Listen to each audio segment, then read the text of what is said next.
2,772,552 tests for coronavirus have now been carried out in the UK, including 89,784 tests carried out yesterday.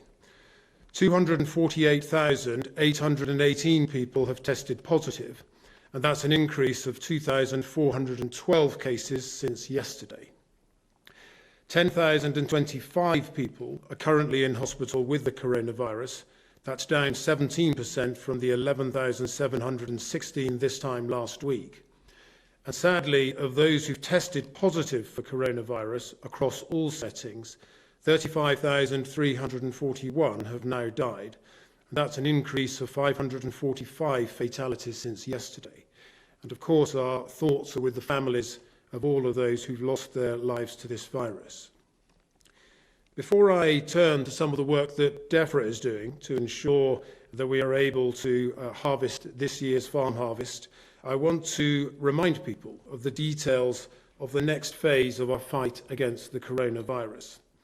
Firstly, on slide 1, as you can see, in order to monitor our progress, we are establishing a new COVID alert system with 5 levels, each relating to the level of threat posed by the virus. The alert level will be based primarily on the R value and the number of coronavirus cases. And in turn, that alert level will determine the level of social distancing measures in place. The lower the level, the fewer the measures. The higher the level, the stricter the measures. Throughout the period of lockdown, which started on March the 23rd, we were at level 4. Thanks to the hard work and sacrifices of the British people in this lockdown, we have helped to bring the R level down, and we are now in a position to begin moving to level 3 in careful steps. Turning now to slide 2, we have set out the first of 3 steps we will take to carefully modify the measures, gradually ease the lockdown, and begin to allow people to return to their way of life. But crucially, do this while avoiding what would be a second peak that overwhelms the NHS. After each step, we will closely monitor the impact of that step on the R value and the number of infections and all the available data. And we will only take the next step when we are satisfied that it is safe to do so.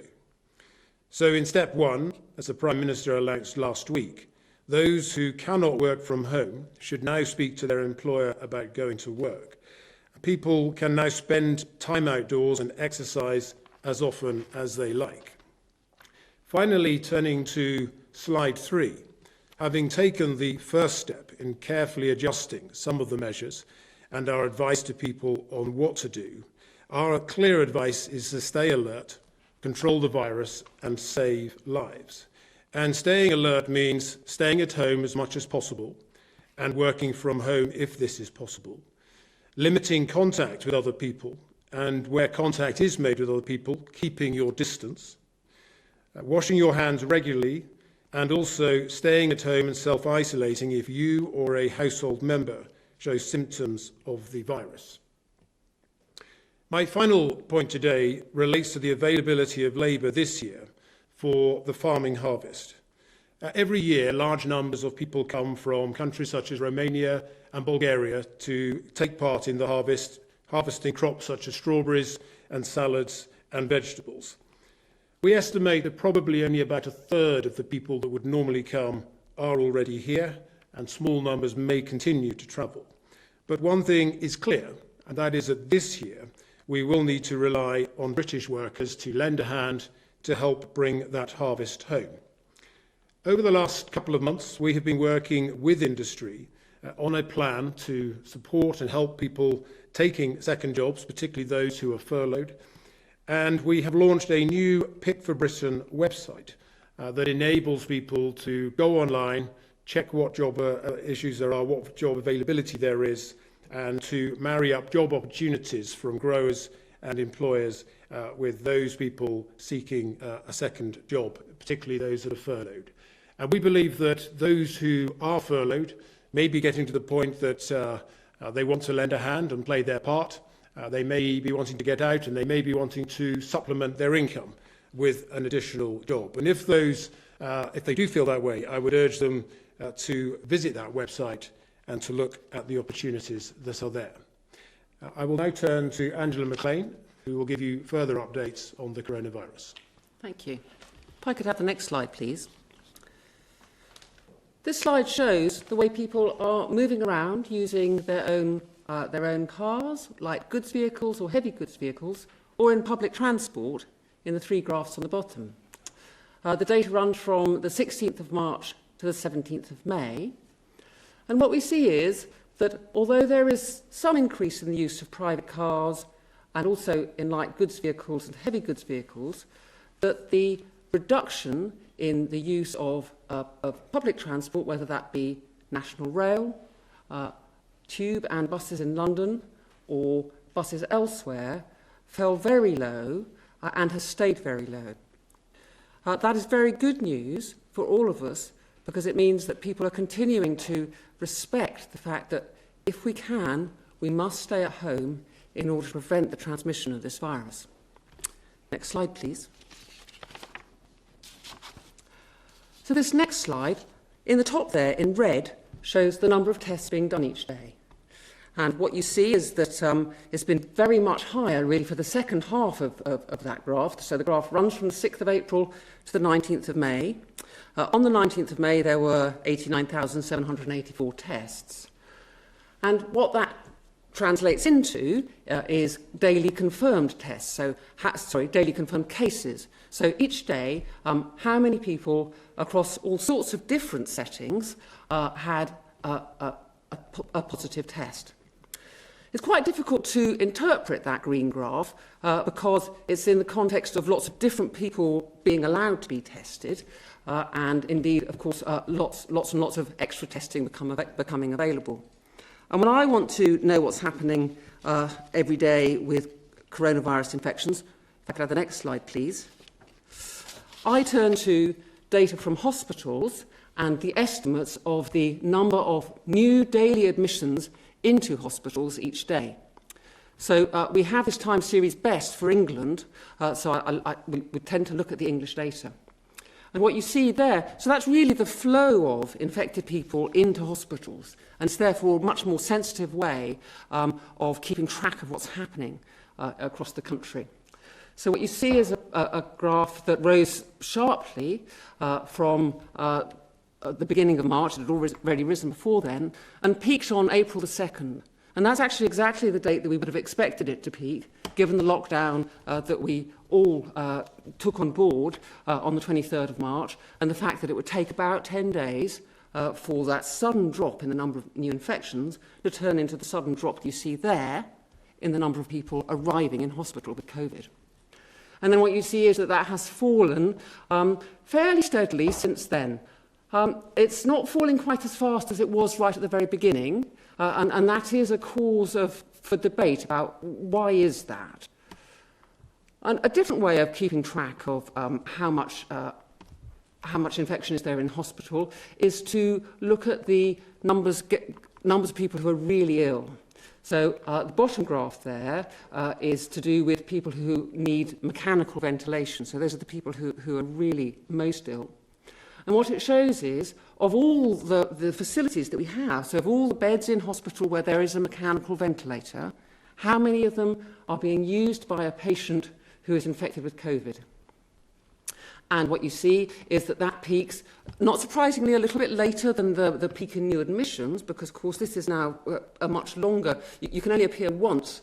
You can only be a new admission once, but, of course, you can be in a hospital bed for lots and lots of days.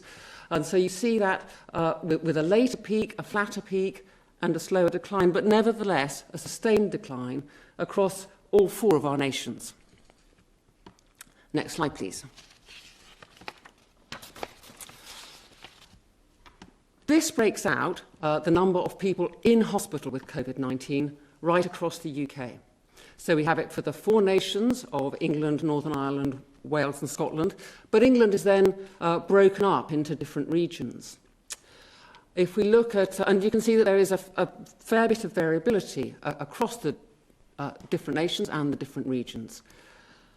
What you see is that for some regions, the number of people in hospital has fallen rapidly and is still falling quite rapidly. And for others, the number of people in hospital, whilst it's still falling, is not falling as fast as in other places. Next slide, please.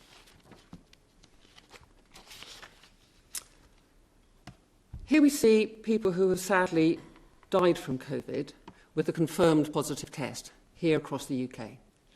This is a graph that we're familiar with, and we know that the numbers are always very low on Saturdays and Sundays. And for that reason, because this is a very pronounced weekly pattern in the cases, we look instead of at the raw numbers, the blue bars, we look at the gold line, and that's a 7-day rolling average. So we use that on purpose because we want to average out the effect of the weekend effect. And what you see with that rolling average is that there is a steady decline in the number of confirmed COVID deaths here. Next slide, please. There are several different ways of counting how many people have died because of this pandemic here in the UK. And here are a couple of different ones. So the top graph there runs from the 14th of March to the 19th of May, and what it compares is ONS data on weekly deaths with COVID-19 confirmed or suspected, so that's the higher purple line, or weekly deaths with COVID confirmed with a positive test. So you can imagine that not everybody who is suspected of dying with COVID has actually had a positive test. That's why the blue line lies underneath the purple line. And then the bar graph below it breaks those deaths out into deaths that occurred in hospital, deaths that occurred in care homes, at home, or in other places. And what we see is that every one of those different coloured bars is now falling. Deaths in hospital is falling, deaths in care homes is also falling, and as are deaths at home and other deaths. So whilst we remain very sad and really our hearts go out to the families of all those people, we do look at these falling deaths with some sense of relief that these numbers are consistently falling across sectors now. Thank you very much. Thank you very much, Angela. Turning now to the first of our questions from the public. I think we have a video question from Koljeet. Hi, I'd like to understand what the UK government are doing in terms of gathering data and information from other countries across the world and Europe that have eased lockdown restrictions, in terms of taking lessons learned from their approach and using those on our own journey to easing the restrictions. Thank you. Thank you very much, Koljeet. I think that is a very important question. We've known from the beginning of this epidemic that we've been roughly 2 to 3 weeks behind Italy and France. We've seen the trajectory of the epidemic in those countries, seen how they responded.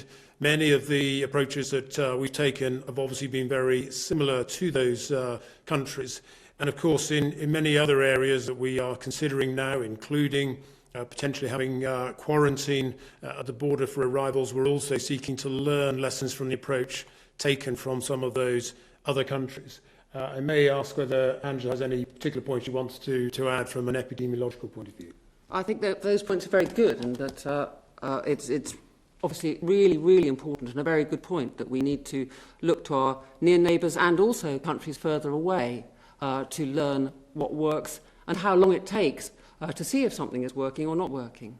The two I would draw particular lessons from would be South Korea, where I feel they've made inspiring use of all kinds of different contact tracing in order to control infection, to an extent that they are now down to handfuls of new cases every day.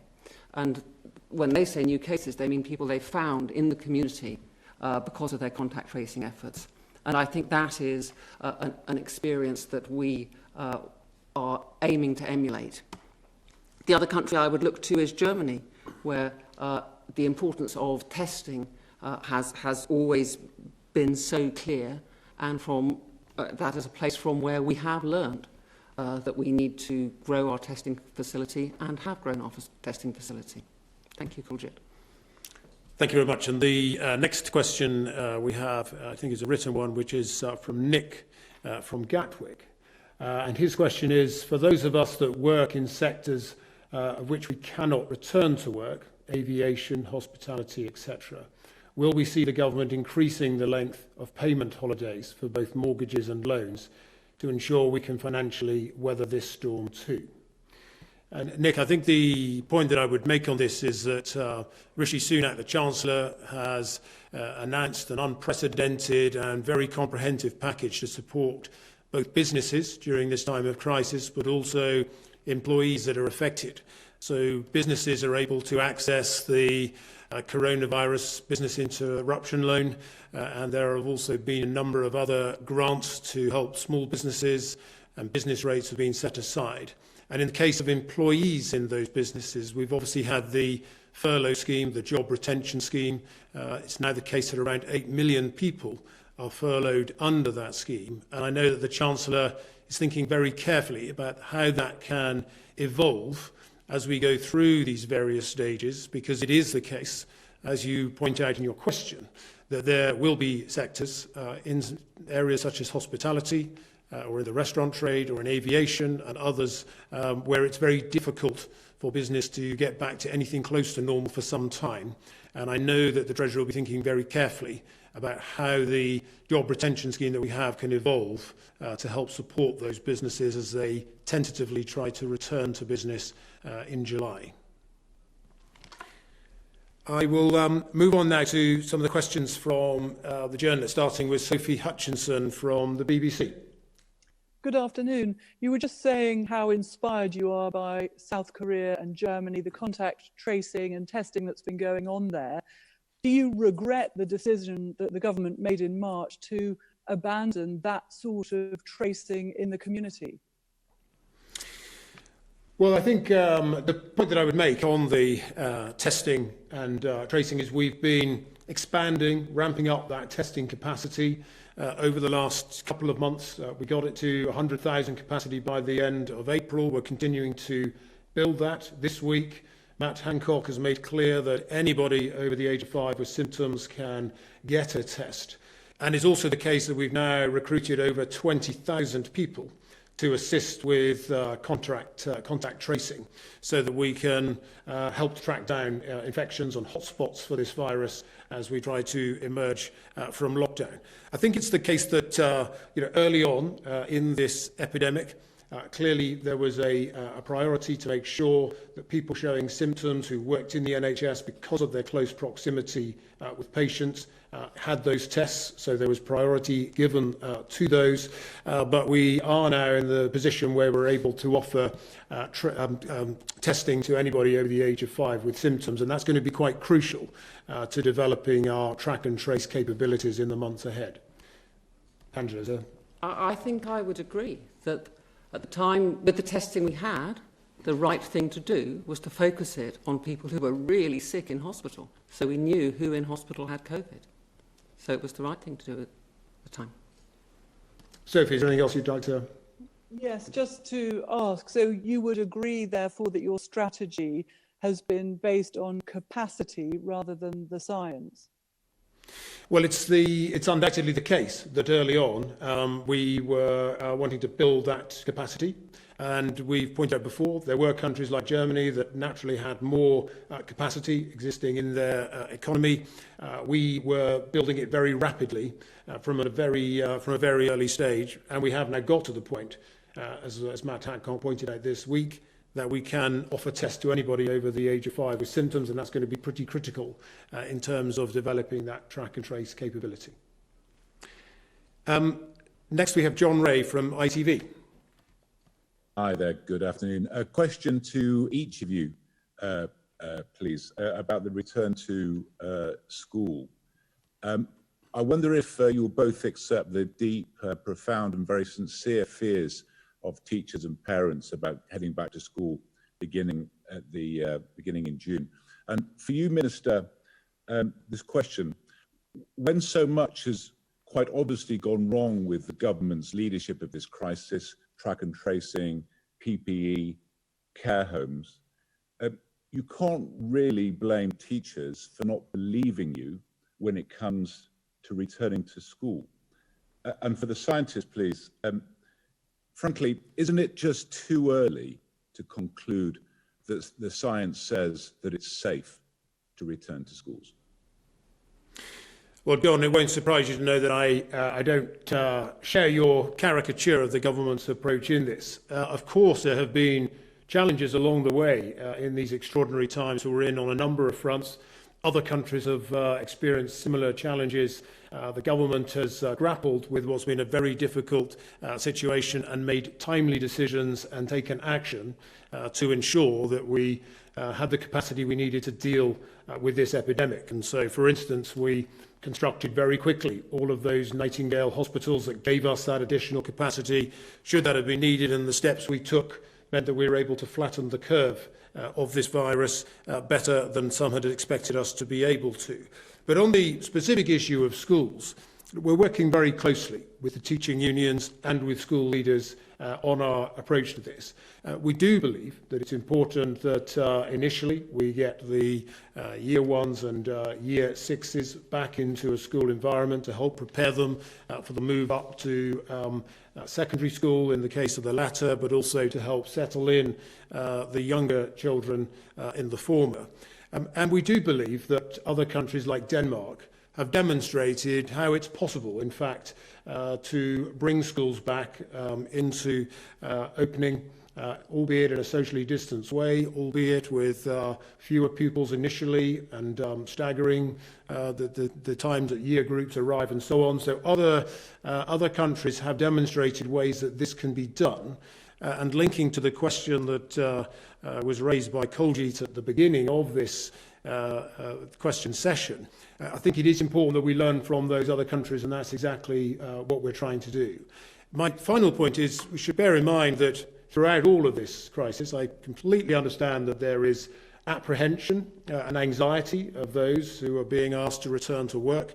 But there are some sectors, like the NHS, like police, like the food sector, who have continued to work, and in the case of the food industry have continued to work and done so successfully by putting in place social distancing measures. So we don't underestimate that there are challenges and that there's a job to do to reassure people, but we do believe it's right to embark on this as other countries have.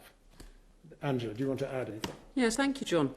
Scientists have been very clear in our advice that changes to lockdown, as we modelled them, need a highly effective track, trace and isolate system to be in place.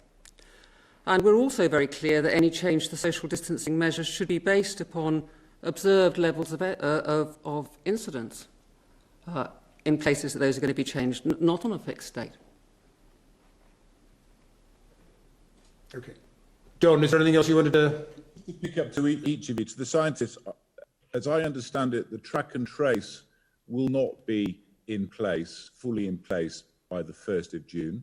So does that affect the scientific advice you're giving? Will it be safe to reopen schools? And to you, Minister, you seem to be accepting that the decision to send children back to school is not a scientific one, but a political calculation, you know, even if that means that there is an aspect of risk for the children. So we're getting a full update on Thursday of exactly what's going to be in place and when. So perhaps you seem to be party to knowledge that I'm not party to. I'm going to wait and to see what I get told on Thursday about what's going to be in place by when.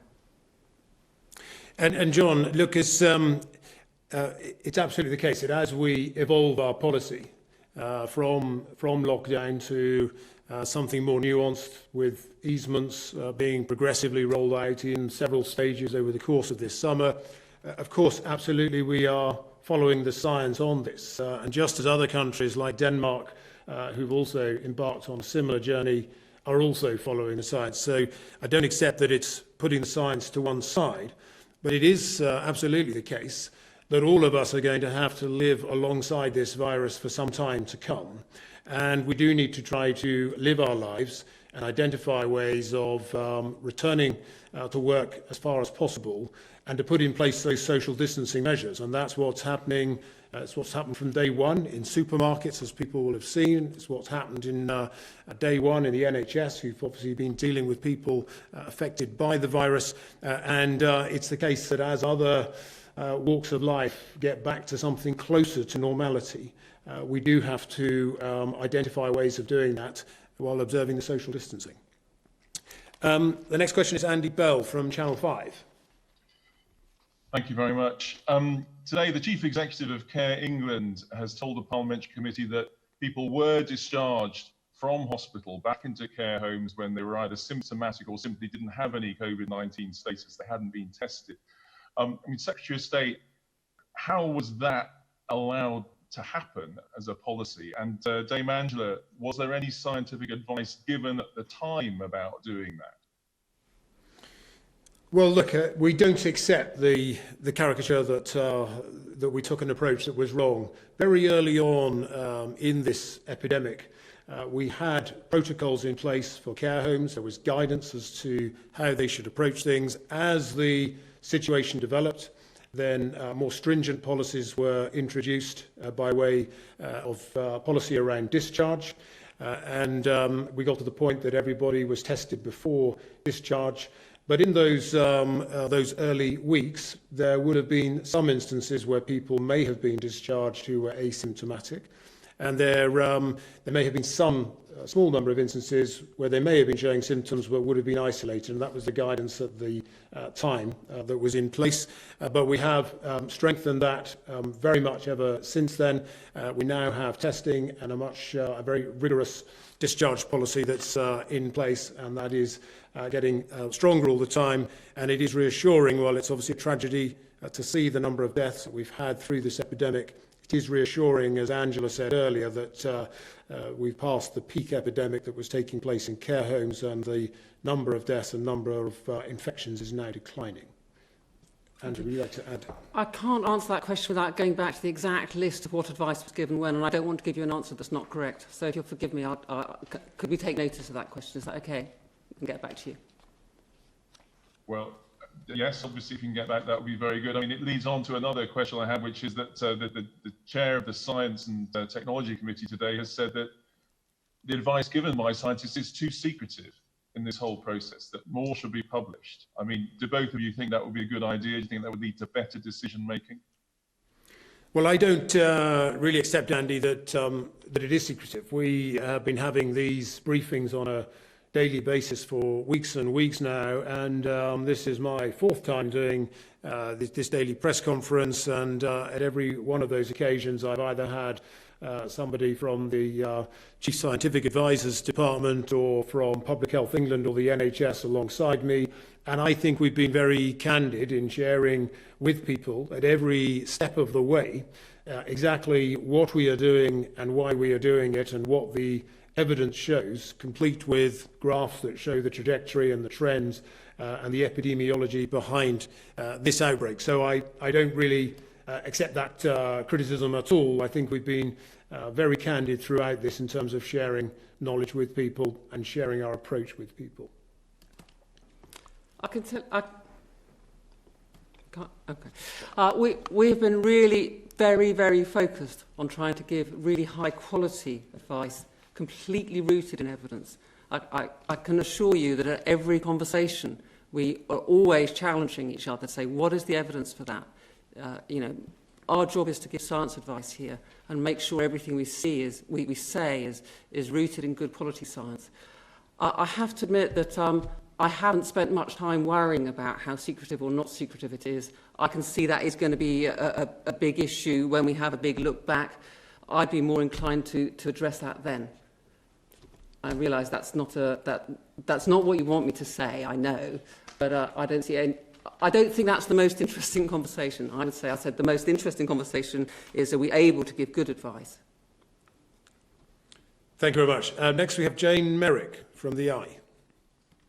Thank you. I want to follow up on Sophie's question, first of all to Dame Angela.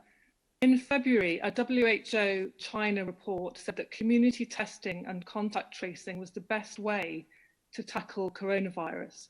So was the decision then on the 12th of March to scale back on community testing and contact tracing in the UK, was that based on sound scientific advice? And to the Secretary of State, who takes ultimate responsibility for these decisions and for that decision on the 12th of March? Is it the ministers or the scientists offering the advice?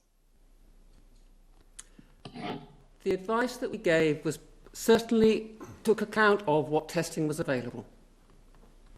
It was what was the best thing to do with the test that we had. We could not have people in hospital with COVID symptoms not knowing whether or not they had COVID. And as I explained earlier, Jane, we have been expanding dramatically our testing capacity over recent weeks and months, simply because it is going to be a very important feature of that track and trace approach that we're developing. And we've recruited now over 20 tracers to work on that. And as we evolve this policy and emerge from full lockdown to something where we try to support people getting back to work normally, having that track and trace approach is going to be increasingly important, and that's why we are increasing that capacity. As I pointed out earlier, at the beginning of this, when there was an issue of capacity on tests, then of course you needed to prioritise where those tests were most needed. And that was in our NHS. You couldn't have a situation where people working in the NHS did not know whether they had the coronavirus or not. So it was right to initially prioritise the tests for that particular outcome. If I could follow up, just to go back to Dame Angela then, I mean, your colleague Sir Patrick Vallance told the Science Committee on the 25th of March that he wished that there was more capacity available. So are you saying then that even given the sort of the international expertise on coronavirus, it was just what was available at the time, the capacity that was available at the time, that was the best advice that you could give in the context of that capacity? I think that's what I just said, yes. Okay. Right. Thank you very much, Jane. And next we have Stefan from City AM. Thank you, Secretary of State. David Frost and the UK Brexit negotiating team have said on multiple occasions that one of the key contentious areas of negotiations has been fishing policy, and that if there isn't any movement on these talks by June, that the deal will be unlikely to go through. This would mean that the City of London is locked out of lucrative EU markets. With this in mind, can you tell me what the government is prioritising higher? The City of London and financial services firms, which contribute 7% of GDP to the economy, or the fishing industry, which contributes 0.1%? And to Dame Angela, is there any chance of the lockdown being lifted entirely in remote island or isolated communities in the UK who haven't had any recorded cases of COVID-19? Thank you very much, Stefan. The short answer is that we, in this negotiation, are prioritising becoming an independent, self-governing country again. We want to make our own decisions, make our own laws, control our own waters, yes, set our own fishing policy, have a seat at the table where fishing opportunities are negotiated each year, not only with our EU members, but also with countries such as Norway and the Faroes. And we believe that the interests of our economy are best served by us taking back control and making our own laws again, and that is the approach we're taking. And so, as David Frost has pointed out, there are a couple of sticking points so far in these negotiations. One is that the European Union seem to be insisting that we continue to abide by their laws even after we've left. And the second is that the European Union seem to be saying that uniquely among every other country in the world, the UK should give unlimited access to its waters for EU countries, even though we're not any longer part of the common fisheries policy. And both of those, as a point of principle, are wrong, and that is why we've adopted the stance that we have. Well, as you know, you can't ask me what policy might be, but you can ask me what kind of question a scientist is looking at, and I can tell you for sure location is a huge focus of ours at the moment. Of course, I mean, our islands are a very special case, which is, of course, particularly interesting, but there are also other parts of the country that have the spread of infection across the country is really quite diverse, quite heterogeneous. And that does, of course, raise interesting questions, particularly as we get incidents right down about what should we do about that. Stefan, did you want to come back again? Thank you. Thank you. Just want to come back to you, Secretary of State. I do understand the rationale for the fishing policy and negotiations that are going by, but can you say today definitively if they will not be softened for the sake of financial services firms, which contribute so much to the UK economy, getting access to EU markets, which is so important for them?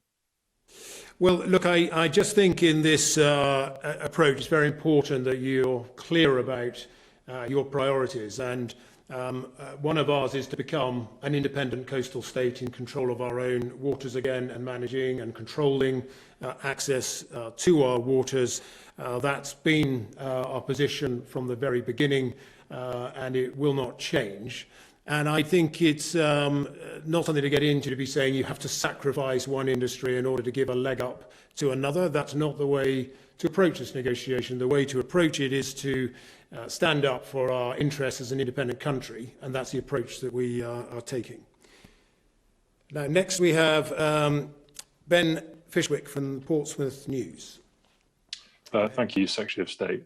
Even with extra government funding, councils are struggling to cover their increased costs during this crisis. Can you commit to matching pound for pound their expenditure and cover any budget shortfalls caused by loss of income? And then separately on testing, we have a testing centre in Portsmouth, but several of our readers who were tested on the 1st of May waited for 2 weeks for a result, despite being told it would be arriving in 48 to 72 hours later. 14 days after their test, several of them were told their results were unclear. Is there the capability to ensure a proper turnaround of testing? Well, Ben, on your latter point, we do recognise that there have been a few reports of people not getting the results to their tests as quickly as they would expect. And it's also the case that there are instances where a test result comes back as inconclusive, and sometimes second tests have to take place. And I might ask Angela in a moment to say a bit more on that. On your former point about local authorities, of course, the government recognises that this coronavirus outbreak has put pressure on local authorities. We've recognised that, and we've given them an additional £3.2 billion to help them cope with the new burdens that have been in place. We've also made available £600 million to support care homes and help them respond to this crisis. So yes, we recognise that there are new burdens on local authorities as a result of this, and we've put in place some additional funding to recognise that. And I completely appreciate that local authorities will always say that they need further funding, and in situations like this, they will have funds set aside for events of this sort. And we think that the approach that we've taken with that £3.2 billion injection is the appropriate intervention from government to support them in the really important work that they're doing. Angela, did you want to add anything on the... I think really running a rapid and reliable testing system is an entirely operational issue. And so the science advice would be you need to have a rapid and reliable testing system. Okay. Ben, is there any final thing you wanted to... Are you confident we do have a rapid and reliable testing system? I think it's getting better, and one of the things we've actually looked at a lot today is evidence from other countries, and it clearly is possible to set up testing systems with a 48-hour turnaround. Okay, thank you very much, Ben, and thank you to everyone for those questions. I think we've covered a large amount of ground today, but thank you very much.